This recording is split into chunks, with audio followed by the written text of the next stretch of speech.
So ఈరోజు మరి మనము లాస్ట్ వీక్ 9వ వచనం 9వ వచనం నుండి 12వ వచనం వరకు నేర్చుకుంటూ వచ్చాము. ఈరోజు దయచేసి మనము 13వ వచనం నుండి 17వ వచనం వరకు చూస్తే ఈ గొప్ప జన సమూహమును గూర్చి మనం మాట్లాడుతూ నేర్చుకుంటూ వెళ్దాం. 13వ వచనం దయచేసి చదవండి. దయచేసి 13వ వచనము. పెద్దల్లో ఒకడు తెల్లని వస్త్రములు ధరించుకొని ఉన్న వీరెవరు, ఎక్కడి నుండి వచ్చిరని నన్ను అడిగాను. మీరు వినండి, ఈ మాటను బట్టి చూస్తే మనము 9వ వచనం నుండి నేర్చుకుంటూ వచ్చినప్పుడు 9వ వచనంలో చూస్తే తెల్లని వస్త్రములు ధరించుకున్నటువంటి ఈ వ్యక్తులు దేవుని సింహాసనము దగ్గర నిలవబడ్డట్టుగా చూస్తాం.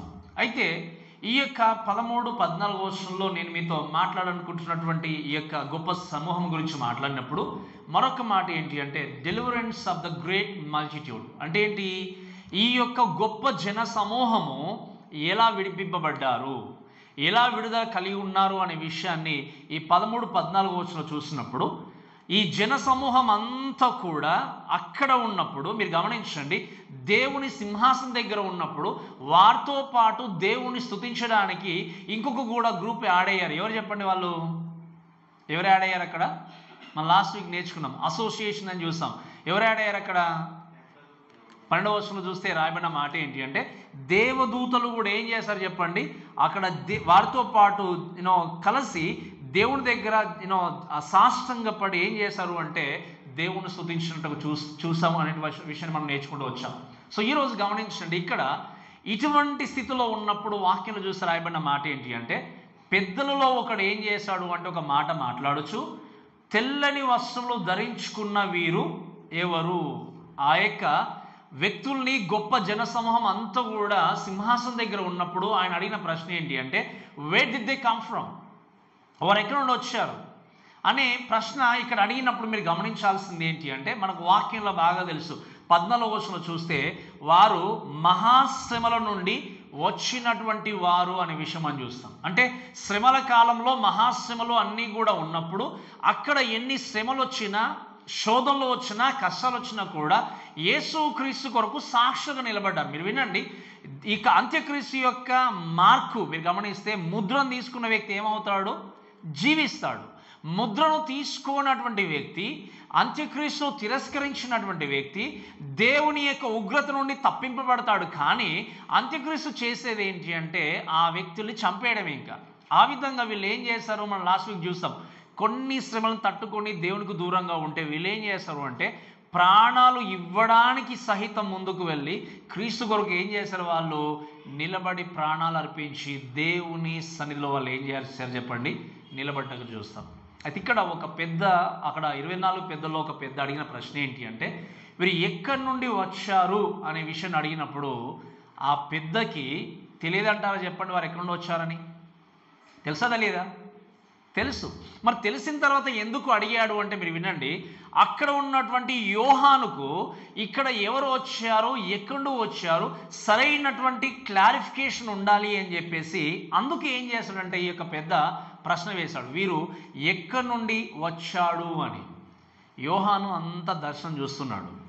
అందుకే మీరు చెప్పండి, the real visions, the real prophecies are always clear cut display అయ్యేటువంటి యాక్షన్స్, అంతేగాని సగం సగం కనబడేటువంటివి కాదు. ఈ కాలంలో చూస్తాం, నాకు విజన్ వచ్చిందని చెప్పి, కళలు వచ్చాయి, దర్శనాలు వచ్చాయని చెప్పి ఏదో విధంగా చెప్పే వ్యక్తులు చూస్తాం. కానీ దేవుడు సగం సగం ఇచ్చి మనల్ని మధ్యలో వదిలేసే దేవుడు కాదు.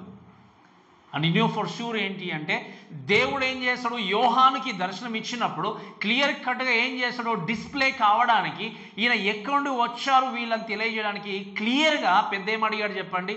వీళ్ళు ఎక్కడి వచ్చారంటే అప్పుడు యోహాను అన్న విషయం ఏంటి అంటే మనం చదువుదాం 14వ వచనంలో. అప్పుడు అందుకు నేను అయ్యా నీకే తెలియననగా ఏమన్నాడు చెప్పండి?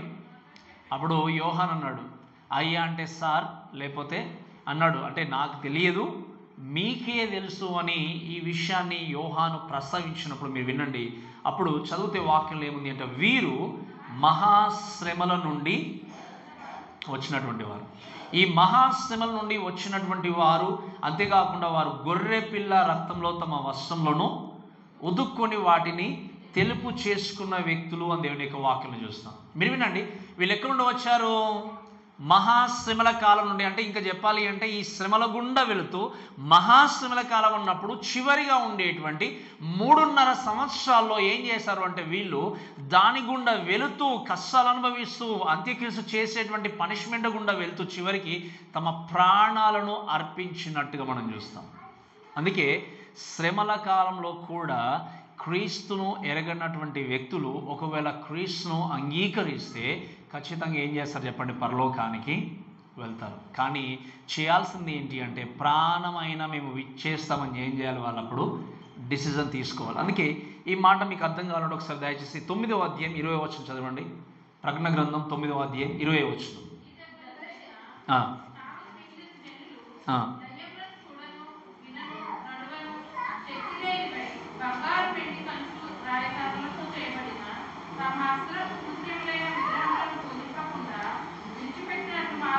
వీళ్ళండి ఈ యొక్క శ్రమల కాలంలో అంత్యక్రీస్తు ఎంతో బాధ గుండా తీసుకెళ్తున్నాడు, ఎంతో శ్రమల గుండా తీసుకెళ్తున్నాడు. కానీ ఇక్కడ ఉన్నటువంటి కొంతమంది జనాంగం ఏం చేస్తారో తెలుసా, ఈ దెబ్బల చేత చావక, అంటే ఏంటి, చనిపోయిన వారు ఎవరు, ఈ గొప్ప జన సమూహం. అంటే ఎవరైతే చనిపోకుండా ఉన్నారో, ఎందుకు చనిపోలేదు వారు అంటే వాక్యం రాయబడిన మాట ఏంటి అంటే, వారు మిగిలిన జనులు దయ్యములను చూడను వినను నడవలేని శక్తి లేనివై బంగారు వెండి కంచు రాయి కర్రలతో చేయబడిన తమ హస్తకృతములైన విగ్రహములను పూజింపకుండా విడిచిపెట్టున్నట్లు మారు మనసు పొందలేదు కాబట్టి వారు బ్రతికిపోయారు. నేను చెప్పినప్పుడు మీకు అర్థమైందా? అంటే ఏంటి, శక్తి లేనివి, చూడలేనివి, మాట్లాడలేనివి, పూజింపడానికి అసలు ఏమాత్రం యోగ్యత లేనివి ఇటువంటి విగ్రహాలని వాళ్ళు పూజించడం మానుకోలేదు కాబట్టి ఏమయ్యారు చెప్పండి, అంత్యక్రీస్తు యొక్క పనిష్మెంట్ గుండా వాళ్ళు ఏం చేశారు, తప్పించబడ్డారు. అందుకే వాక్యంలో ఏముంది, ఈ దెబ్బల చేత ఏముంది వాక్యంలో, చావక మిగిలిన జనాంగం వీళ్ళు. అంటే చనిపోయిన వాళ్ళు ఉన్నారు కదా అక్కడ, ఎవరు వాళ్ళు, ఈ గొప్ప జన సమూహము. ఎక్కడ వచ్చారు చెప్పండి, వీళ్ళు మహాశ్రమల కాలంలో కూడా వచ్చారు. అందుకే ఇంకొక మాట చూడండి దయచేసి 12వ అధ్యాయం 6వ వచనం. 12వ అధ్యాయం 6వ వచనం. ఆ స్త్రీ అరణ్యమునకు పారిపోయెను, అచ్చట వారు 1260 దినములు ఆమెను పోషింపవలనని దేవుడు ఆమెకు ఒక స్థలమును, అంటే ఏంటిది, almost like 3.5 years, last 3.5 years. మీరు వినండి, ఈ 1,44,000 మందితో పాటు ఇంకా అనేకులు కూడా దేవుడు ఏం చేస్తున్నాడు, సెక్యూర్ చేసి అనేకుల యూదులను కూడా ఏం చేస్తాడు దేవుడు అంటే 1000 ఏళ్ల పరిపాలనలోనికి నడిపించడానికి సిద్ధంగా ఉన్నాడు. అంటే దీన్ని బట్టి అర్థం చేసుకోవాల్సింది ఏంటి అంటే, ఇన్ని శ్రమలు ఇన్ని కష్టాలు వచ్చినా కొంతమంది అంత్యక్రీస్తుకు లోబడి జీవించిన అనేకులు దేవుని కొరకు జీవించి మరణించి ఇంకొంతమంది ఏంటి అంటే దేవుడు భద్రపరిచి వారిని ఏం చేయబోతున్నాడు చెప్పండి, 1000 ఏళ్ల సంవత్సరంలోనికి లేదా పరిపాలనలోనికి తీసుకెళ్ళబోతున్నాడు. మనకు తెలుసు, మనందరం మీరు వినండి, ఎత్తబడ్డ తర్వాత మీకు తెలుసు కదా, ర్యాప్చర్ అంటాం. ఎత్తబడ్డ తర్వాత అక్కడ 7 సంవత్సరాలు మధ్యాకాశంలో దేవునితో పాటు మనం ఉంటాం. మిగతా అక్కడ 7 సంవత్సరాలు దేవునితో పాటు మనం ఉన్నప్పుడు ఆ 7 సంవత్సరాలు భూమిపైన ఏముంటుంది చెప్పండి, శ్రమల కాలం. ఈ శ్రమల కాలము తర్వాత మహాశ్రమల కాలము 3.5 సంవత్సరాల తర్వాత చివరిగా ఇంకేంటి 7 సంవత్సరాల తర్వాత మధ్యాకాశంలో ఉన్నటువంటి మనము యేసుక్రీస్తుతో పాటు ఏం చేస్తాం చెప్పండి, లోకానికి వచ్చి 1000 సంవత్సరాలు దేవునితో పాటు ఏం చేయబోతున్నాం చెప్పండి, పరిపాలించబోతున్నాం. మరి అప్పుడు మీకు డౌట్ రావచ్చు, ఇక్కడ అందరూ చనిపోయిన తర్వాత అంత్యక్రీస్తును కూడా దేవుడు ఓడించిన తర్వాత మరి ఎవరు 1000 ఏళ్ల సంవత్సరాల్లో ఉండేది అన్న డౌట్ రావచ్చు మీకు. 1000 ఏళ్ల సంవత్సరం ఉండబోయేది ఎవరు అంటే 1,44,000 మందితో పాటు అనేక మంది యూదులను దేవుడు ఏం చేస్తున్నాడు, భద్రపరిచి 1000 ఏళ్ళలోనికి ఆయన ఏం చేయబోతున్నాడు, తీసుకెళ్ళబోతున్నాడు. కాబట్టి 1000 ఏళ్ల పరిపాలనలో ఇంకా పాపానికి చోటు అనేది లేదు. ఈ విధంగా ఆలోచన చేసినప్పుడు వీళ్ళు ఎక్కడ నుండి వచ్చారు చెప్పండి, శ్రమల కాలం నుండి వచ్చినట్టుగా దేవుని యొక్క వాక్యంలో చూస్తే మరి ఏ విధంగా వాళ్ళు వచ్చారు, ఏ విధంగా విడుదల పొందుకున్నారు, so how did they deliver అనుకున్నప్పుడు అదే మనం 14వ వచనం చూస్తే రాయబడిన మాట ఏంటి అంటే, గొర్రెపిల్ల రక్తములో తమ వస్త్రములను ఏం చేశారు చెప్పండి, ఉదుకుకొని వాటిని ఏం చేశారు, తెలుపు చేసుకున్నారు అని దేవుని యొక్క వాక్యంలో చూస్తాం. ఈ మాటను బట్టి మనం చూస్తే మీరు చాలా జాగ్రత్త వినండి. ఈ యొక్క తెలుపు చేసుకున్నారు, లేకపోతే ఇక్కడ చూస్తే గొర్రెపిల్ల రక్తంలో తమ వస్త్రాల్ని ఏం చేశారు, తెలుపు చేసుకున్నారు అన్నప్పుడు మనం చూసాము లాస్ట్ టైము 9వ వచనంలో చూస్తే తెల్లని వస్త్రములు ధరించుకున్నారన్నప్పుడు మనకు తెలుసు. It's talks about victory, it's talks about celebration.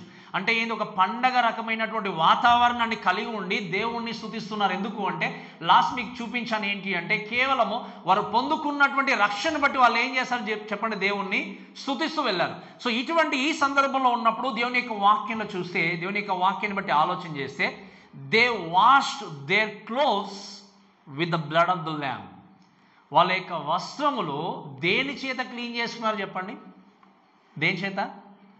గొర్రెపిల్ల రక్తములో ఈ యొక్క వస్త్రములు క్లీన్ చేసుకున్నట్టుగా చూస్తాం. చాలామందికి తెలుసు, స్త్రీలకు మీకు ఒకవేళ వస్త్రాలకి రక్తము మరక ఉందనుకోండి, రక్తం మరక నిజంగా వస్త్రంలో ఉండిపోతుందా, క్లీన్ అవుతుందా చెప్పండి? ఏదైనా క్లీన్ కాదు, అలానే ఉండిపోతుంది కదా. మరి ఏంటి ఇక్కడ వాక్యంలో చూస్తే గొర్రెపిల్ల రక్తములో ఏం జరిగింది, ఆయన వస్త్రాలు శుద్ధి చేయబడ్డాయి అంటే మీరు వినండి, ఇది కేవలం మనం అనుకున్నట్టుగా ఈహలోక సంబంధానికి సంబంధించిన బ్లడ్ కాకుండా ఇట్స్ టాక్స్ అబౌట్ ఏంటి అంటే డివైన్ కైండ్ ఆఫ్ దేవుడుగా ఉన్న వ్యక్తి, ఐ మీన్ సే డివైన్ గాడ్గా ఉండి డివైన్ బ్లడ్గా ఉన్నటువంటి యేసుక్రీస్తు ఏం చేశాడు, ఆయన పాపము కలంకము కల్మషం లేనటువంటి తన రక్తాన్ని మన కొరకు అర్పించినట్టుగా దేవుని యొక్క వాక్యంలో చూస్తాం. కాబట్టి మీరు వినాల్సింది ఏంటి అంటే ఈ లోకములో వస్త్రాలకి మురికి వచ్చినప్పుడు, మీకు అర్థమవుతుంది, వస్త్రాలకి మురికి ఉన్నప్పుడు మనము కౌంట్ చేయలేనటువంటి డిటర్జెంట్స్, సోప్స్ ఉన్నాయి. బట్ నీ జీవితంలో పాపం అనేటువంటి మురికి ఉన్నప్పుడు మీరు వినండి, we need only the divine detergents can remove sin all together. నీ జీవితంలో పాపమైన మురికి ఉన్నప్పుడు ఈ పాపం నుండి విడుదల పొందాలి అంటే, పాపం నుండి పరిశుద్ధిగా కావాలి అంటే, పాపమును తొలగించడానికి ఈ లోకములో ఏది కూడా, ఏ సోప్ కానీ ఏ డిటర్జెంట్ కానీ ఏది కూడా లేదు. కేవలము యేసుక్రీస్తు యొక్క రక్తములో కడగబడితే తప్ప నీ జీవితానికి పాప క్షమాపణ అనేది లేదు. ఈరోజు మీరు వినండి ప్రేమైన దేవుళ్ళారా, అందుకే నేను చాలా జాగ్రత్తగా చెప్తాను ఈ విషయం ఏంటి అంటే, మనందరము కూడా ఈ యొక్క రక్తము ద్వారా చేసింది ఏంటి, చూసింది ఏంటి అంటే మనము క్షమాపణ పొందుకొని దేవుని సన్నిధిలో నిలబడ్డాము. ఈరోజు అందుకే నేను చెప్తాను చాలాసార్లు, యేసుక్రీస్తు యొక్క రక్తమును విలువలేనిదిగా చూసే వ్యక్తి నిజంగా క్రైస్తవుడు కాదు.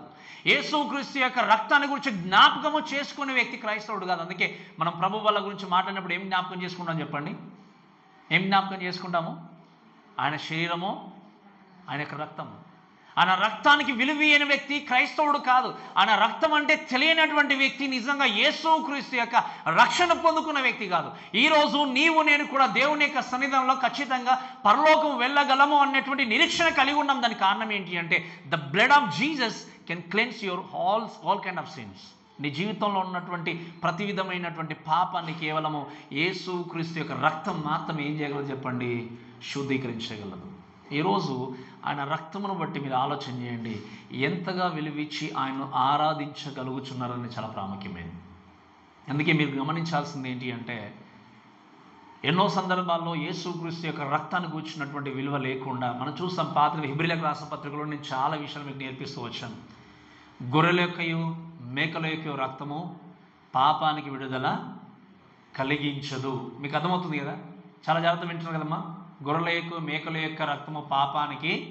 అందుకే పాత నిబంధనలో ఒక వ్యక్తి తప్పు చేసినప్పుడు, పాపం చేసినప్పుడు ఏం చేసేవారు చెప్పండి? ఏం చేసేవారు? ఒకవేళ కొంచెం డబ్బులు ఉన్న వాళ్ళు అయితే ఏం చేసేవారు? ఒక గొర్రె పిల్లని తీసుకెళ్ళి బలిచ్చేవారు. ఒకవేళ డబ్బులు కొంచెం పేదవారు ఉన్నవారు ఏం చేసేవారు? 2 పావురాలు తీసుకెళ్ళి బలిచ్చేవారు, అర్పించేవారు. ఇక్కడ మీరు చూస్తే గొర్రెలు కానీ మేకలు కానీ అర్పింపబడ్డప్పుడు వారు నిజంగా పాపానికి విడుదల పొందుకున్నారా అంటే పొందుకోలేదా? ఎలా పొందుకున్నారు చెప్పండి? అక్కడ ఉన్నటువంటి పాత నిబంధనలు ఉన్నటువంటి ఈ యొక్క విశ్వాసులు ఆమెటిస్తే దేవుణ్ణి అంగీకరించినటువంటి వ్యక్తులందరూ కూడా గొర్రె పిల్లను లేకపోతే మేక పిల్లను కానీ లేకపోతే మ్యాంటిసే లైక్ ఆ పావురాలను బలర్పించడం ద్వారా వారి పాపాలను ఏమయ్యాయి అంటే కప్పబడ్డాయి. ఏమయ్యాయి చెప్పండి? ఇంకా చెప్పాలంటే ముసుగు వేయబడ్డాయి. ఎప్పటి వరకు తెలుసా మీకు? ఎప్పటి వరకు ముసుగు వేయబడ్డాయి? యేసుక్రీస్తు కల్వరిలో మరణించేంత వరకు. యేసుక్రీస్తు కల్వరిలో మరణించిన తర్వాత పాత నిబంధనలైన క్రొత్త నిబంధనలు మనందరం కూడా ఆయన రక్తంలో కడగబడ్డ. అందుకే మీరు గమనిస్తే దేవుని యొక్క వాక్యలో మనం చూసే విషయాలు ఏంటి అంటే ఆయన కల్వరిలో మరణించి అందరి కొరకు తన ప్రాణాన్ని ఏం చేశాడు? అర్పించినట్టుగా మనం చూస్తాం. ఆయన ఒక్కసారే ప్రాణం పెట్టాడు. ఈ ప్రాణం అర్పించిన తర్వాత ఈ యొక్క యేసుక్రీస్తు యొక్క త్యాగమును రక్తమును ఆయన గుర్తించిన వ్యక్తి ఏం చేస్తారు చెప్పండి? క్రీస్తు యొక్క రక్షణలోనికి తప్పకుండా నడిపింపబడతారు. ఈ మాటలను బట్టి మనం నేర్చుకోవాల్సింది ఏంటి అంటే, యేసుక్రీస్తు ఈ విధంగా తన రక్తమును మన కొరకు త్యాగం చేసి నడిపిస్తూ ముందుకు వెళ్ళినప్పుడు చాలామంది చేసేది ఏంటి అంటే, ఇంకా యేసుక్రీస్తు త్యాగాన్ని గుర్తిరగకుండా అతను చేసినటువంటి అర్పించిన రక్తం యొక్క విలువ తెలియకుండా చాలా మటుకు మరలా ఏం చేస్తారు? యేసుక్రీస్తుని తీసుకెళ్ళి సిలువ వేసేస్తారు. మీరు వినండి, మన కొరకు మన జీవితాల పట్ల శ్రద్ధను కలిగి ప్రేమను కలిగి ప్రాణము ఇచ్చినటువంటి వ్యక్తి లోకంలో ఎవరు కూడా లేరు. అందుకే ఈరోజు నేను అడుగుతున్నాను, ఒక్కసారి వినండి. ప్రతి ఆదివారం చర్చ్కి వస్తున్నటువంటి మనము నీ కొరకు ప్రాణం పెట్టిన దేవుని బట్టి ఎంత భయముతో భక్తితో శ్రద్ధతో ఆయన ఆరాధించడానికి వస్తున్నాం. ఒకసారి మీకు మీరుగా పరీక్షించుకోండి. ఎంత నమ్మకంగా ఆయన మాటలు వింటూ, ప్రభువా ఆ భయంకరమైనటువంటి మహా ఉగ్రతకు నేను వెళ్లకుండా నన్ను తప్పించి పరలోక రాజ్యానికి తీసుకెళ్తున్న మిమ్మల్ని బట్టి మీకు వందనములు ప్రభువా అని ఎంత నమ్మకంగా దేవుని యొక్క వాక్యం నేర్చుకుంటున్నాం. ఈ మాట గనక గ్రహించకపోతే దేవుని యొక్క రక్తం యొక్క దేవుని యొక్క వాక్యం యొక్క విలువ అనేది మనకు అర్థము లేదా మీకు అర్థం కాలేదు అనే విషయాన్ని జ్ఞాపకం చేస్తాను. అందుకే వినండి, ఒకసారి ఒక మాట చూడండి. 1 పేతురు రాసిన పత్రిక 1వ అధ్యాయం 19వ వచనం. 1 పేతురు 1వ అధ్యాయం 19వ వచనం.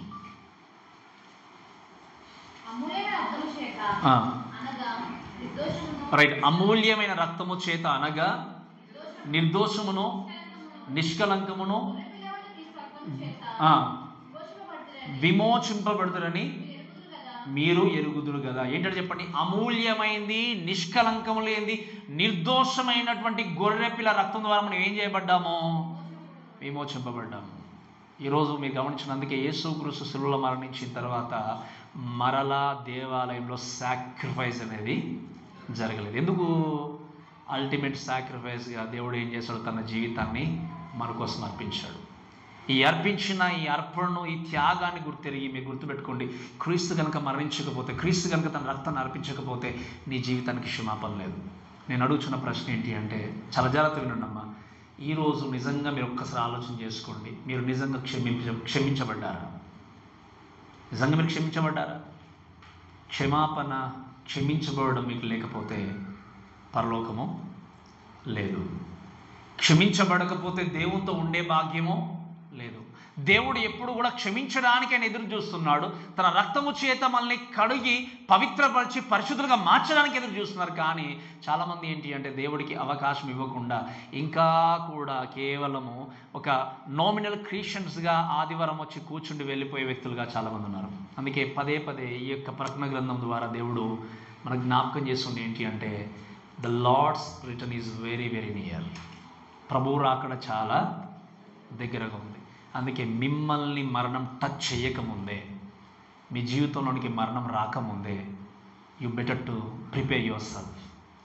నీ మరణం అనేది నీ జీవితంలోకి రాకముందు ఏం చేయండి చెప్పండి? నీ జీవితాన్ని సిద్ధపరచుకోండి.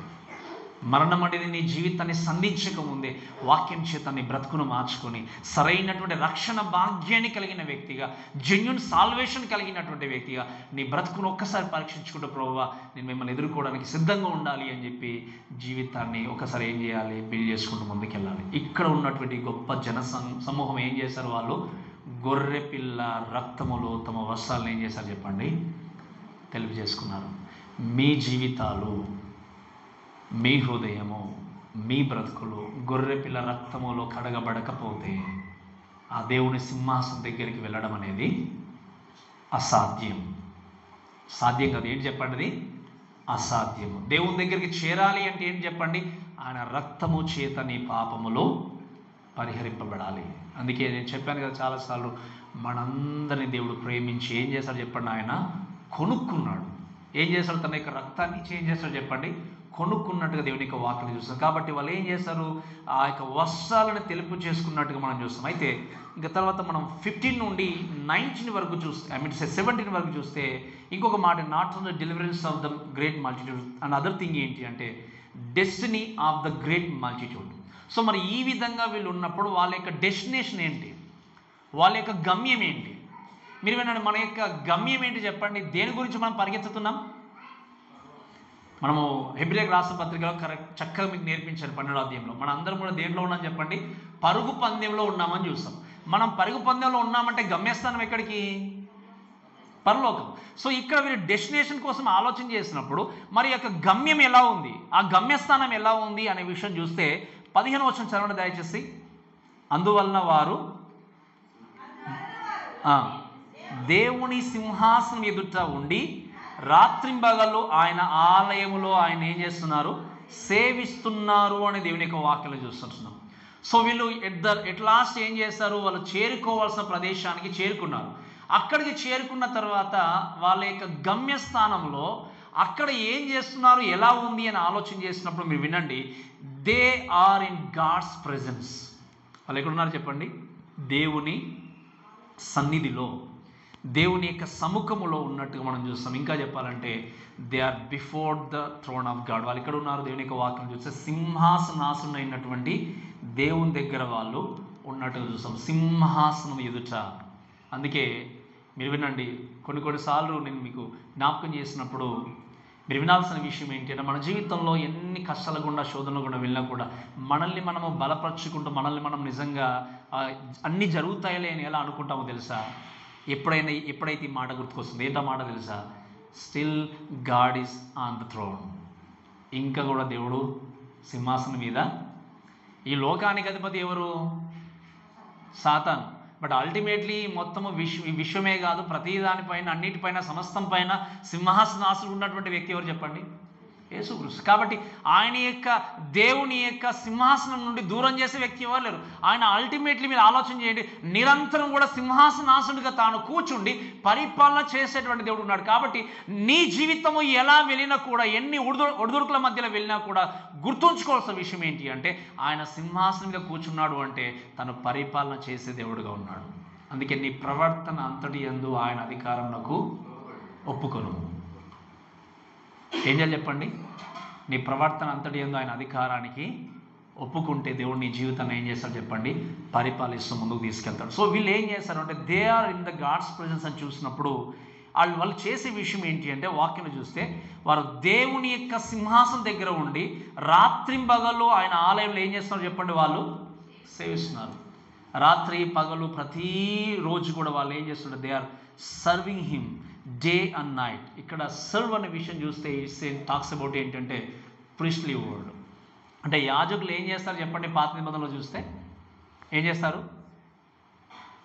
చెప్పండి? యాజకులు ప్రత్యక్ష గుడారంలో ఉన్నప్పుడు ఏం చేసేవాళ్ళు? యాజకులు ప్రజల పక్షాన ఉండి వాళ్ళ మనవులన్నీ తీసుకెళ్ళి ఏం చేసేవారు? దేవుడికి అప్పగిస్తూ, పరిచర్య చేస్తూ, సేవిస్తూ, దేవుణ్ణి ఎప్పుడు కూడా వాళ్ళు ఏం చేసేవాళ్ళు? పరిచర్య జరిగిస్తూ, మహేపరుస్తూ వెళ్ళేవారు. మరి న్యూ టెస్టిమెంట్లో ఉన్నటువంటి విశ్వాసులంగా మన గురించి మాట్లాడినప్పుడు యాజకులు ఎవరు చెప్పండి? ఇప్పుడు ఎవరు గట్టిగా చెప్పాలి? ఎవరు? మీరు యాజకులా కాదా? వింటున్నారు కదా? నా మాటలు వింటున్నారు కదా? యాజకులు అని అనుకున్నప్పుడు మీరు వినండి, పాత నిబంధనలో ఉన్నటువంటి యాజకులు నిరంతరము కూడా సేవ జరిగించేవారా, లేదా ఆగిపోయి కొన్ని రోజులు రెస్ట్ తీసుకొని మళ్ళీ వెళ్ళేవారా? గట్టిగా చెప్పండి. మరి ఇప్పుడు మీరందరూ యాజకులా కాదా చెప్పండి? యాజకులా కదా? యాజకులు అనుకున్నప్పుడు మీరు దేవుడి కొరకు జీవించే జీవన విధానమే కావచ్చు, పరిచర్యనే కావచ్చు, దేవుని మహిమ కొరకు జరిగించేటువంటి స్థితే కావచ్చు, మీరు ఆగిపోతూ ఉన్నారు అంటే నిజంగా మీరు దేవుని యొక్క ప్రేమ, రక్షణ అనేది ఇంకా మీకు తెలియదు అన్నట్టు. మనకు తెలిసి యేసుక్రీస్తు కల్వరిలో మరణించిన తర్వాత మీరు ఆలోచన చేస్తే, పాత నిబంధనలు చూస్తే ప్రత్యక్ష గుడారంలో అతి పరిశుద్ధ స్థలంలోనికి ఎవరు వెళ్ళాలి చెప్పండి? ఎవరు వెళ్ళాలి? ప్రధాన యాజకుడు, అది కూడా సంవత్సరానికి ఒక్కసారి మాత్రం వెళ్ళాలి. కానీ యేసుక్రీస్తు మరణించిన తర్వాత, కల్వరిలో మరణించిన తర్వాత దేవాలయానికి అడ్డుగా, అంటే ప్రత్యక్ష గుడారంలో అతి పరిశుద్ధ స్థలానికి ఉన్నటువంటి ఆ యొక్క తెర ఏమైపోయింది? 2 భాగాలుగా చీలింది. అంటే అర్థం ఏంటి? ప్రతి విశ్వాసి దేవుని దగ్గరికి వెళ్ళి ఆరాధించవచ్చు, ఆయన్ను వేడుకోవచ్చు. అందుకే ఇప్పుడు మనం చూస్తాం రోమన్ క్యాథలిక్ చర్చెస్లో ఇంకా కూడా తెర ఉంది అనుకొని ఎక్కడో కూర్చుని పెడతారు ప్రజల్ని. కానీ దేవుడు చెప్పాడు, ఆ తెర చినిగింది అని అర్థం ఏంటి అంటే, నీవు ఎవరైనా కూడా వెళ్ళి దేవుని మనం ఏం చేయొచ్చు? ఆరాధించవచ్చు, మహిమపరచవచ్చు. సో ఇక్కడ వీళ్ళు ఏం చేస్తున్నారు, రాత్రింబగళ్ళు కూడా దేవుని యొక్క సముఖంలో ఉండి వాళ్ళు ఏం చేస్తున్నారంటే ఆరాధిస్తూ ముందుకు వెళ్తున్నట్టుగా దేవుని యొక్క వాక్యం చూస్తాం. అంతేకాకుండా మీరు గమనిస్తే ఏంటి అంటే 7 ఏళ్ల శ్రమల కాలం తర్వాత నేను మీకు జ్ఞాపకం చేసినట్టుగా మనం అందరం కూడా ఏం చేస్తాం చెప్పండి, లోకానికి వస్తాం. యేసుక్రీస్తు మనం బ్రతుకుంటే అక్కడికి వెళ్ళిన తర్వాత, బ్రతుకుంటే యేసుక్రీస్తు ఇప్పుడు వస్తే ఎత్తబడతాము. ఒకవేళ యేసుక్రీస్తు రాకపోతే మనం మరణించిన తర్వాతనైనా యేసుక్రీస్తు దగ్గరికి వెళ్ళిపోతాం ఆయన వచ్చినప్పుడు, రెండో రాకల్లో వచ్చినప్పుడు. సో యేసుక్రీస్తుతో పాటు లోకానికి వచ్చిన తర్వాత 1000 సంవత్సర కాలంలో కూడా ఒక దేవాలయం ఉంటుంది లోకంలో. అందుకే ఇప్పుడు దేవాలయం ఉందా లేదా చెప్పండి, యెరూషలేము ప్రాంతంలో ఉందా లేదా? మొట్టమొదటి దేవాలయం ఎవరు నిర్మించారు? ఎవరు చెప్పండి? సొలొమోన్ నిర్మించిన దేవాలయాన్ని ఎవరు కూల్చేశారు? నెబుకద్నెజర్ రాజు 3 డిపోటేషన్స్ అంటాం, 3 సార్లు వచ్చి అటాక్ చేసి అంత కూడా కూల్చేశాడు. దాని తర్వాత మరలా దేవాలయాన్ని ఎవరు కట్టారు చెప్పండి, ఎవరు నిర్మించారు? ఎజ్రా, నెహెమ్యా, జెరుబ్బయలు అందరూ కూడా వచ్చి దేవాలయం నిర్మించారు. నిర్మించిన తర్వాత ఆ దేవాలయం ఉన్నదా, కూల్చివేయబడిందా? కూల్చివేశారు. ఎవరు కూల్చేశారు? యేసుక్రీస్తు కాలంలో ఆ టెంపుల్ అనేది ఉంది. కానీ యేసుక్రీస్తు మరణించిన తర్వాత క్రీస్తు శకము 70వ సంవత్సరంలో టైటస్ ఏం చేశాడు అంటే ఈ యొక్క ఇస్రాయేల్ దేశానికి ప్రాంతానికి వచ్చి దేవాలయాన్ని సమూలంగా ఏం చేశాడు, నాశనం చేశాడు. ఇప్పుడు 3వ దేవాలయము నిర్మించబడుతుంది. ఇప్పుడు ఇంకా దేవాలయము యెరూషలేములో లేదు. ఈ నిర్మించబడేటువంటి దేవాలయంలో 1000 ఏళ్ల పరిపాలనలో, ఈవెన్ 1000 ఏళ్ల పరిపాలన కంటే ముందే 7 సంవత్సరాల కాలంలో అంత్యక్రీస్తు ఒకరోజు దేవుడికి హేయమైనటువంటి జంతువుని తీసి ఏం చేస్తాడు చెప్పండి, బలి అర్పిస్తాడు. ఆ బలి అర్పించినప్పుడు ఉన్న యూదులకు అర్థమయ్యేది ఏంటి అంటే ఈయన నిజమైన క్రీస్తు కాదు. అప్పుడు క్రీస్తు కొరకు ప్రాణాలు అర్పించే వాళ్ళు ఎక్కువ అవుతారు. అదే దేవాలయంలో ఈ 1000 ఏళ్ల పరిపాలనలో అక్కడ ఉన్నటువంటి యూదులు ఆరాధిస్తూ వెళ్తారు. లోకంలో మాత్రమే కాదు, పరలోకంలో కూడా ఏంటంటే దేవాలయంలో వీళ్ళు ఏం చేస్తున్నారు, ఈ జనసమూహం అంతా కూడా రాత్రింబగళ్ళు దేవుణ్ణి స్తుతిస్తూ మహిమపరుస్తూ వెళ్తున్నట్టుగా మనం చూస్తాం. అండ్ our అల్టిమేట్ గోల్ ఏంటో తెలుసా? మీరు గమనించండి, మన అల్టిమేట్ గోల్ ఏంటి అంటే we are looking forward to the new heaven and new earth. మనం అన్నీ నేర్చుకుంటాం. ఈ 1000 ఏళ్ల పరిపాలన తర్వాత నేను డీటెయిల్గా మీకు నేర్పిస్తాను, చాలా జాగ్రత్తగా వినండి. రాబోయే కాలంలో 1000 ఏళ్ల పరిపాలన తర్వాత 1000 ఏళ్ల అంటే 7 సంవత్సరాల కాలంలో, 7 సంవత్సరాల శ్రమల కాలంలో మనం యేసుక్రీస్తుతో పాటు లోకానికి వచ్చిన తర్వాత మీరు వినండి, ఆర్మగెద్దోను యుద్ధం అంటాం. దాన్ని ఏమంటాం చెప్పండి? ఆర్మగెద్దోను యుద్ధం అనేటువంటి యుద్ధంలో సాతాను దేవుడు ఓడించేసి ఏం చేస్తాడు, సాతాన్ని 1000 సంవత్సరాలు బందీగా ఉంచేస్తాడు. ఎన్ని సంవత్సరాలు చెప్పండి? కాబట్టి ఈ 1000 సంవత్సరాల పరిపాలన ఇంకా పాపానికి చోట్లేదు. ఈ 1000 సంవత్సరాల పరిపాలనలో ఇంకా నిజంగా దేవుడి కొరకు వ్యతిరేకంగా బ్రతికేటువంటి ప్రజలు ఉండరు. ఈ 1000 సంవత్సరాల పరిపాలన తర్వాత సాతాను ఏం చేయబడతాడు, మరలా విడిపింపబడతాడు. విడిపింపబడిన తర్వాత సాతాను ఏం చేస్తాడంటే మళ్ళీ కూడా ప్రజల్ని మోసం చేస్తుంటాడు. మళ్ళీ మోసం చేసిన తర్వాత అప్పుడు యేసుక్రీస్తు మళ్ళీ ఏం చేస్తాడు అంటే గోగన్ మాగోగ్ అనేటువంటి యుద్ధాన్ని జరిగించి సాతానును, అబద్ధ బోధకులను, అబద్ధ ప్రవక్తలను, అబద్ధంలో ఆడువారిని, అన్యాయం చేసేవారిని, అక్రమం చేసేవారిని, అన్యజనులని ప్రతి ఒక్కరిని తీసుకెళ్ళి ఏం చేస్తాడంటే నిత్య అగ్నిలోనికి పంపించేస్తాడు. దాన్ని మనం ఏమంటామంటే 2వ మరణం. ఆ మరణంలోనికి దేవుణ్ణి అంగీకరించని వారు, అబద్ధ బోధకులు, అన్యాయం చేసేవారు, అక్రమం చేసేవారు, దేవుని కొరకు జీవించని వారు అందరూ కూడా సాతానుతో పాటు దాంట్లో ఏం చేయబడతారు చెప్పండి, త్రోసివేయబడతారు. తరువాత ఆ టైంలో దేవుడు న్యూ హెవెన్ అంటే క్రొత్త ఆకాశాన్ని, క్రొత్త భూమిని ఎవరి కొరకు నిర్మించబోతున్నాడు చెప్పండి, మన కొరకు. అందుకే ఈ భూమి నేను చెప్పాను లాస్ట్ టైం, దీన్ని ఏం చేయబోతున్నాడు దేవుడు, డిస్పోజల్గా తీసేయబోతున్నాడు.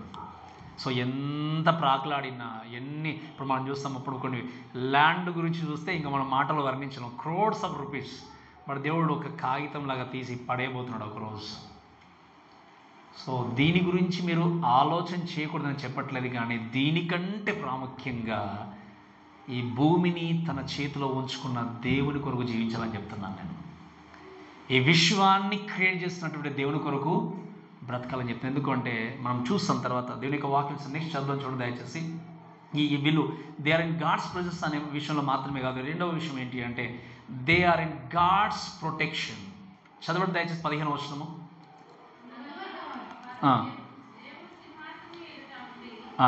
రాత్రింబగళ్ళు ఆయన ఆలయంలో ఆయన్ను సేవించున్నారు. సింహాసనాసుడైన వాడు ఏంటంటే తానే తన గుడారము వారి మీద.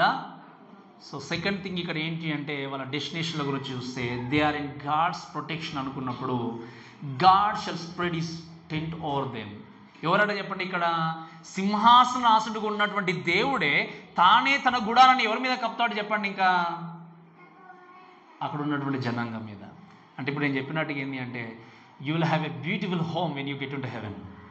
పరలోకం వెళ్ళిన తర్వాత మీరు ఊహింపనటువంటి ఆ యొక్క ఇంటిని, స్థలంను దేవుడు మీకు ఏం చేయబోతున్నాడు చెప్పండి? ఇవ్వబోతున్నాడు. సింహాసనాసనైనటువంటి దేవుడు గుడారాన్ని ఏం చేస్తాడు? తానే గుడారాన్ని మీ మీద కప్పుననే విషయం చూసినప్పుడు ఏంటంటే ఇట్స్ టాక్స్ అబౌట్ ఏంటి అంటే మీరు గమనించండి, God will became their protection, security and their tent. అంటే ఏంటి? దేవుడు వారికి నిత్యమైనటువంటి భద్రతను, క్షేమాన్ని, రక్షణను అనుగ్రహించే దేవుడుగా ఉన్నాడు. ఈ లోకంలో మీరు బ్రతికినప్పుడు మీ జీవితానికి సెక్యూరిటీ లేదు. ఈ లోకంలో మీరు జీవించినప్పుడు మీ యొక్క కుటుంబానికి, మీ యొక్క ఇంటికి రక్షణ లేకపోవచ్చు, సెక్యూరిటీ లేకపోవచ్చు. కానీ గమనించండి, యేసుక్రీస్తును అంగీకరించిన వ్యక్తికి పరలోక రాజ్యములో ఆయనే రక్షణగా ఉంటూ భద్రత కల్పిస్తూ ఏ మాత్రము మీ జీవితం అనేది ఇంకా అన్యాయం గుండా కానీ అక్రమం గుండా వెళ్ళదు. ఎందుకంటే వాటికి అక్కడ చోటు అనేది లేదు. కాబట్టి ప్రేమ దేవుల దయచేసి మీరు గమనించండి. ఈ విషయాన్ని బట్టి మనం చూస్తే మనం ఆలోచన చేయాల్సిన విషయం ఏంటి అంటే we don't suffer there anymore. అక్కడ ఇంకా సఫరింగ్ కానీ అక్కడ ఏది కూడా ఉండదు. ఎందుకంటే దేవుడు ప్రామిస్ చేస్తాడు, తన గుడారంను ఏం చేస్తాడో వారి మీద కప్తాడు. రేపు మీరు నిజంగా ఆలోచన చేయాల్సిన విషయం ఏంటి అంటే క్రీస్తును అంగీకరించిన వ్యక్తులుగా దేవుని సన్నిధికి చేరినప్పుడు మీరు వినండి, దేవుడే మన జీవితానికి నిత్యమైన భద్రత ఇచ్చేది. అందుకే నేను ఎప్పుడూ చెప్తా ఉంటాను కదా మీకు, లోకంలో శరీరానికి మరణం సంభవించిన ఆత్మకి, ఇంకా చెప్పాలంటే ఈ మాట జ్ఞాపకం చేస్తున్నానండి, మన శరీరాని కోసం మనం ఎన్ని ఇన్సూరెన్స్ చేసుకున్నా కూడా, ఎన్ని పాలసీస్ కట్టుకున్నా కూడా నేను అడిగే ప్రశ్న ఏంటంటే ఆత్మకు మీరు ఇన్సూరెన్స్ చేసుకున్నారా? ఎప్పుడు ఈ మాట నేను వాడలేదు ఇన్సూరెన్స్ అనే మాట, బట్ ఇప్పుడు వాడుతున్నాను. మీ ఆత్మకి నిజంగా చెప్పాలంటే పాలసీ ఉందా? ఎలా వస్తుంది చెప్పండి? ఎలా ఉంటుంది మీ ఆత్మకి? ఎలా చెప్పండి? ఎలా వస్తుంది చెప్పండి? సెక్యూరిటీ ఎలా వస్తుంది మీ యొక్క ఆత్మకి? దేవుడికి మీ జీవితాన్ని అప్పగించుకున్నప్పుడు, ఆయన పూర్ణ హృదయముతో విశ్వసించినప్పుడు. ఈ శరీరం కోసము కొద్ది కాలం ఉండిపోయే శరీరం కోసము ఆలోచన చేయకూడదని నేను అనట్లేదు. కానీ ఇది మట్టిలో కలిసిపోయి ఈ శరీరం కోసం ఎంత ఆరాటపడుతున్న దాంట్లో కనీసం ఒక 20% అని మీరు ఆరాటపడుతున్నారా? దేని కొరకు? ఆత్మ కొరకు. పర్మనెంట్గా ఉండేదాని కొరకు ఎక్కువ ఆరాటపడుతున్నారా? ఆయన అశాశ్వతంగా ఉండేదాని గురించి ఆరాటపడుతున్న ఒకసారి ఆలోచన చేయండి. దీని గురించి ఆలోచన చేయకూడదు, మీ యొక్క హెల్త్ని చూసుకోకూడదు నేను చెప్పట్లేదు. We need to look after our హెల్త్ని చూసుకోవాలి, కుటుంబాన్ని చూసుకోవాలి. కానీ వీటికంటే ప్రాముఖ్యంగా నీ జీవితాన్ని, నీ ఆత్మను విడిపింపబోతున్నటువంటి క్రీస్తు కొరకు నువ్వు ఎంత ఆరాటపడుతున్నావు? And that's what I wanted to remind you, God is our security. అందుకే క్రైస్తవుడుగా మనం మరణించినప్పుడు నిజంగా బాధపడి కృంగిపోవాల్సిన అవసరం లేదు. ఎందుకంటే దే ఆర్ ఇన్ హెవెన్. ఈ మధ్యలో ఒకరు కూడా చాలా మటుకు కొన్ని పోస్టులు పెట్టుకుంటే నేను మధ్యలో జ్ఞాపకం చేస్తున్నాను. అంటే సింపుల్గా మనం ఏం చేస్తామంటే ఎవరైనా మరణించినప్పుడు మీ జ్ఞాపకాలు మరవనివి అని చెప్పేసి నీ ఆత్మకు శాంతి చేకూరాలని మా ప్రార్థన పెట్టి రాస్తారు చాలామంది. నేను వెంటనే చూసి చెప్పాను, చనిపోయిన వాళ్ళ ఆత్మకు శాంతి చేకూరాలని ప్రార్థన చేయడం అనేది తప్పు. ఎందుకు తప్పు చెప్పండి? ఒకసారి నువ్వు మరణించావు అంటే క్రీస్తుని అంగీకరిస్తే పరలోకం, అంగీకరించకపోతే నరకము. నువ్వు ఎన్ని ప్రార్థనలు చేసినా, కోట్ల రూపాయలు ఖర్చు పెట్టినా, ఎంత నీ జీవితాన్ని త్యాగం చేసినా అక్కడికి వెళ్ళిన తర్వాత మార్పు అనేది అవకాశం అనేది లేదు. ఎప్పుడు అవకాశమో ఇక్కడ బ్రతుకుంటాను. అందుకే నేను చెప్తాను, బ్రతుకున్న మన కోసం మనం వరి కావాలి. ఇప్పుడు ఎలా మనం బ్రతుకుతున్నాం, ఎలా మన జీవితాన్ని కొనసాగిస్తున్నాం, మరణిస్తే ఎలా దేవునితో ఉంటామన్న విషయం మనం జ్ఞాపకం చేసుకోవాలి. సో మరణించిన తర్వాత ఉండబోయేది ఏంటి అంటే they are in God's protection. వాళ్ళు ఏం చేస్తారు? దేవుని దగ్గర ఉండి చక్కగా తన యొక్క గుడారంలో వారు నివాసం చేస్తున్నట్టుగా మనం చూస్తాం. ఇంకొక విషయం చదువుదాం చూడండి, 16వ వచనము. వారికి ఇక మీదట ఆకలి అయినను దాహమైనను, వినండి జాగ్రత్తగా. They are in God's presence, not only God's presence, they are in God's protection. Third thing ఏంటంటే they are in God's provision. మీకు అర్థమవుతుంది ఈ మాట? గాడ్స్ ప్రొవిజన్ గురించి మాట్లాడినప్పుడు 16-17 వచనంలో చూస్తే ఏ విధంగా దేవుడు వారికి ప్రొవైడ్ చేస్తున్నాడు అనుకున్నప్పుడు వారికి ఇక మీదట ఆకలి అయినను ఉండదు అన్నాడు. అంటే ఏంటి? They will hunger no more అనుకున్నప్పుడు ఈ మాట చదివితే మీరు ఆలోచన చేస్తే ఏంటి అంటే వారికి ఆకలి ఇంకా ఉండదు అంటే ఏంటి అర్థము? ఒకసారి ఎందుకు ఈ మాట వాడాల్సి వచ్చింది అనే విషయం చూస్తే 13వ అధ్యాయము దయచేసి 15-16 వచనాలు చదవండి. దయచేసి 13వ అధ్యాయం ప్రకటన గ్రంథము 15-16 వచనాలు.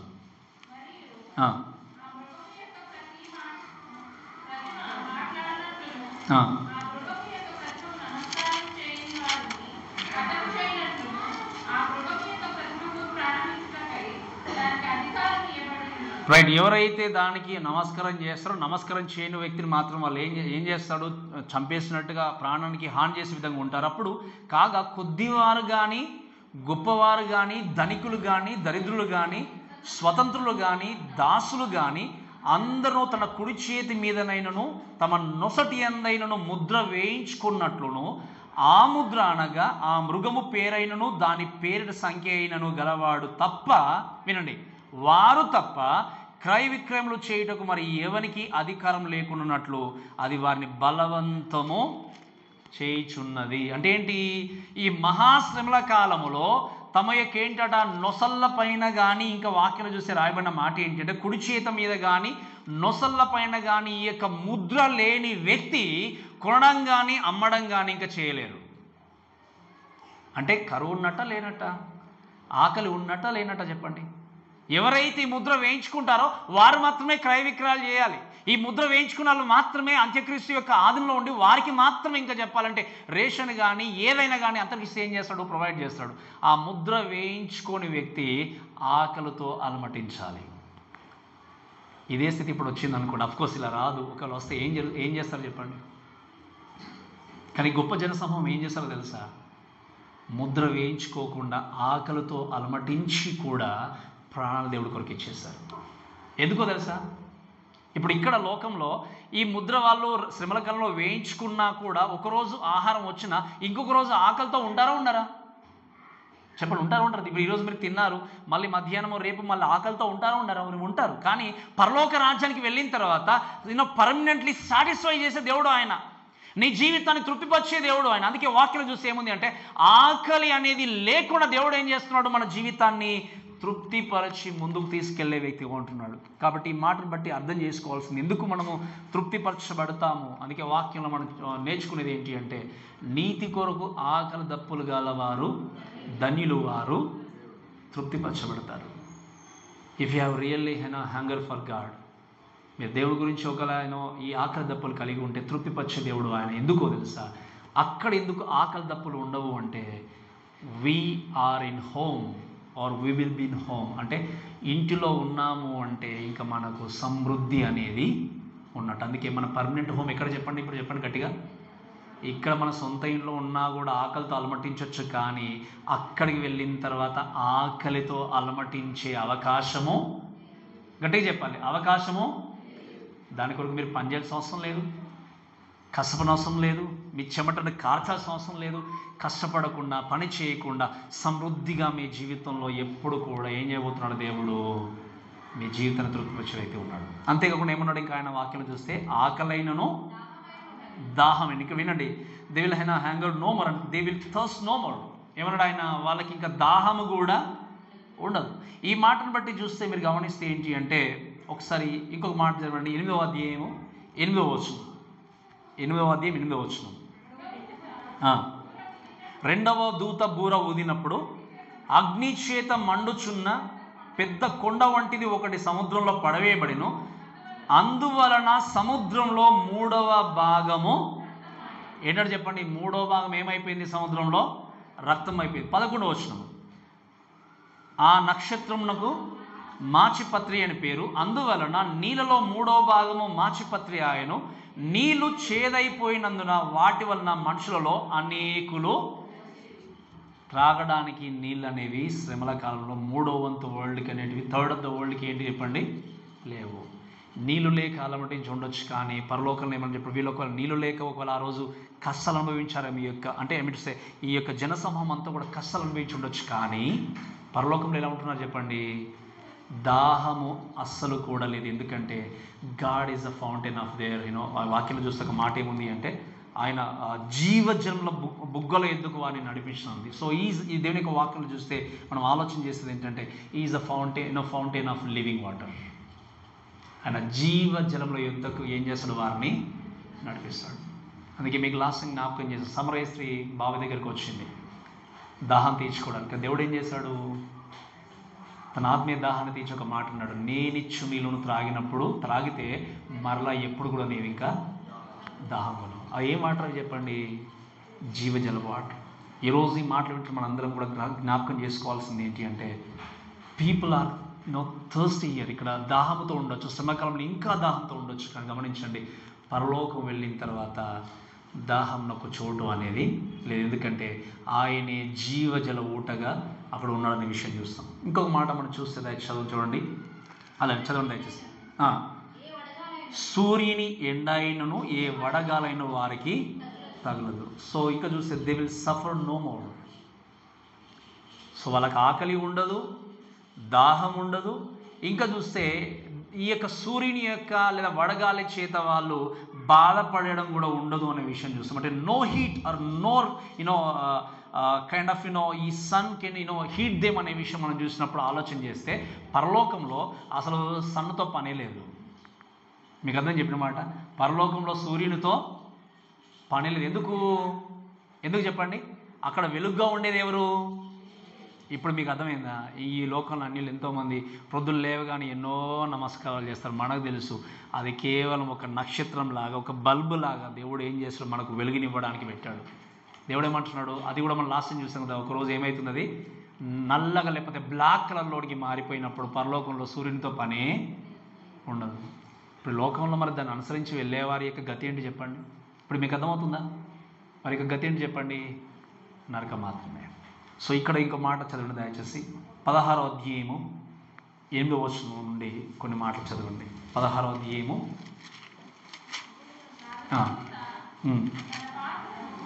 4వ దూత తన పాత్రను సూర్యుని మీద కుమ్మరింపగా, వినండి, 4వ దూత ఏం చేశాడు, సూర్యుని మీద పాత్రను కుమ్మరించినప్పుడు మనుషులను అగ్నితో కాల్చుటకు సూర్యునికి అధికారం ఇవ్వబడెను. కాగా మనుషులు తీవ్రమైన వేడిమితో కాలిపోయి ఈ తెగుళ్ళ మీద అధికారం కలిగిన దేవుని నామమును దూషించిరి, కానీ ఆయన మహిమను పలిచినట్లు వారు మారు మనసు పొందిన వ్యక్తులు.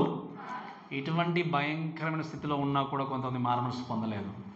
కానీ ఇటువంటి భయంకరమైన స్థితి గుండా వెళ్ళి కొంతమంది దేవుని కొరకు నిలబడ్డప్పుడు వారి ప్రాణాలు కోల్పోయినప్పుడు మీరు వినండి, ఇటువంటి భయంకరమైన మహాశ్రమల గుండా వీళ్ళు వెళ్తూ ఉన్నప్పుడు పరలోకంలో చూస్తే ఏమంటే సూర్యుని వేడైనను వడగాలైనను ఏంటంటే చెప్పండి, వాక్యం చూస్తే వడగాలైన వారికి తగలదు. అంటే you will suffer no more. ఇక్కడ మీకు కష్టాలు, ఇక్కడ మీకు బాధలు, ఇక్కడ మీకు అన్యాయం జరగవచ్చు, అక్రమం జరగవచ్చు, మీరు శారీరకంగా బాధపడవచ్చు, ఎంతో కృంగిపోవచ్చు. కానీ పరలోకం వెళ్ళిన తర్వాత ఏ బాధ ఉండదు, ఏ కరువు ఉండదు, ఏ చింత ఉండదు. అది కూడా మాట్లాడుతూ ఒక మాట్లాడి చూడాలి. విధంగా చదవండి దయచేసి 17వ వచనంలో, ఏలైనగా సింహాసనం మధ్యం నుండి గొర్రెపిల్ల జీవజలముల బుగ్గల యుద్ధకు వారిని నడిపించును. దేవుడే వారి కన్నుల నుండి ప్రతి బాష్ప బిందువును.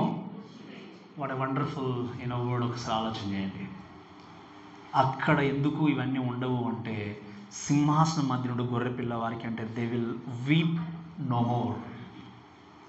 అక్కడ ఏడవడానికి అవకాశమే లేదు. ఎందుకు ఏడవడానికి అవకాశం లేదు అంటే సింహాసనాసనం అయినటువంటి దేవుడే గొర్రెపిల్ల వారికి ఏంటంటే చెప్పండి, కాపరిగా ఉన్నాడు. So is the shepherd. అందుకే మనం చూస్తాం, God is my the lord is my shepherd I shall not want అంటారు. యెహోవా నా కాపరి, నాకు లేమి కలగదు. దేవుడే కాపరిగా ఉండి వారిని ఏం చేయబోతున్నాడు, నడిపించబోతున్నాడు. అందుకే ఇంకా మనం చూసే విషయం ఏంటి అంటే జీవజన్మల బుగ్గల యుద్ధకు వారిని ఏం చేస్తాడు, నడిపిస్తాడు. కాబట్టి Christ is their shepherd and he feeds them and he leads them and wipe out every tear from their eyes. కళ్ళలో వచ్చేటువంటి ప్రతి కన్నీటిని బాష్ప బిందువును ఆయన ఏం చేయబోతున్నాడు, తుడిచివేయబోతున్నాడు. అందుకే చివరికి ఒక మాట చదవండి, 21వ అధ్యాయం 4వ వచనం. 21వ అధ్యాయం 4వ వచనం. రైట్. ఏంటంటే వాక్యంలో ఆయన వారి కళ్ళ నుండి ప్రతి బాష్ప బిందును తుడిచివేయును, మరణము ఇక ఉండదు, దుఃఖమైనను ఏడుపైనను వేదనైన ఇక ఉండదు, మొదటి సంగతులు గతించిపోయినని సింహాసనం నుండి వచ్చిన గొప్ప స్వరము చెప్పుట వింటిని. ఏంటట? కన్నీరు ఉండదు, దుఃఖం ఉండదు, ఏడుపు ఉండదు, వేదన ఉండదు, మరణం ఉండదు. ప్రతి బాష్ప బిందువును ఎవరు తుడిచేస్తున్నారు చెప్పండి? యేసుక్రీస్తు. What a wonderful place it is. ఒకసారి ఆలోచన చేయండి. And this is the destiny of every true believer.